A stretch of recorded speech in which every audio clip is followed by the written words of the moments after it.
Je suis très passionné par les problèmes de contrefaçon, de faux antidatés, etc. Et il y a des gens qui ne sont pas du tout concernés par ça. Il y a des avocats, on leur dit qu'il y a eu des documents qui sont truqués, ils s'en foutent, c'est pas leur problème, ils n'ont pas besoin de régler ce problème là-dessus. C'est pas sur ce genre d'arguments qu'ils vont travailler. Donc, quelque part, c'est le problème des juges aussi. Il y a des juges qui sont très concernés par les faux, par les trucages, et d'autres qui s'en foutent complètement. Donc là, voyez-vous, ça dépend à qui on a affaire.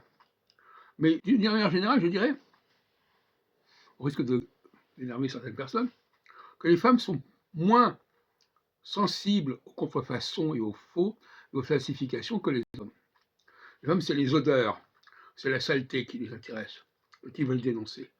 Mais alors les erreurs, les contrefaçons, les manipulations, les choses qui sont truquées, ça passe, ça passe. Hein. Et d'autre part, tout à l'heure dans la rue, il y avait un groupe de femmes qui disaient « Ah, moi j'étais à mourir de rire ». Je trouvais cette expression extrêmement intéressante. Maintenant, le summum de l'orgasme, si on peut dire, c'est de mourir de rire. Alors là, une espèce de sensation comme ça, irrépressible, de pulsions incroyables. Et alors là, c'est vraiment le sommet.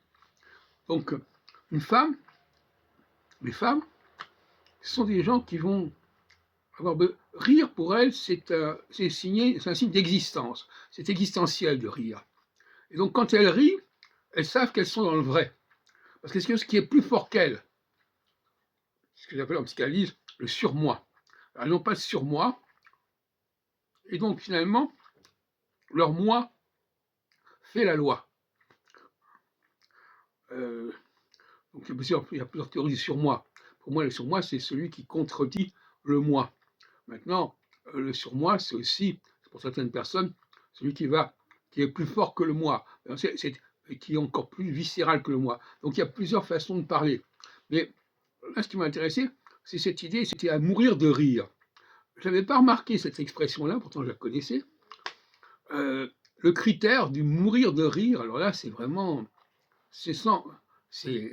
voilà, c'est sans appel.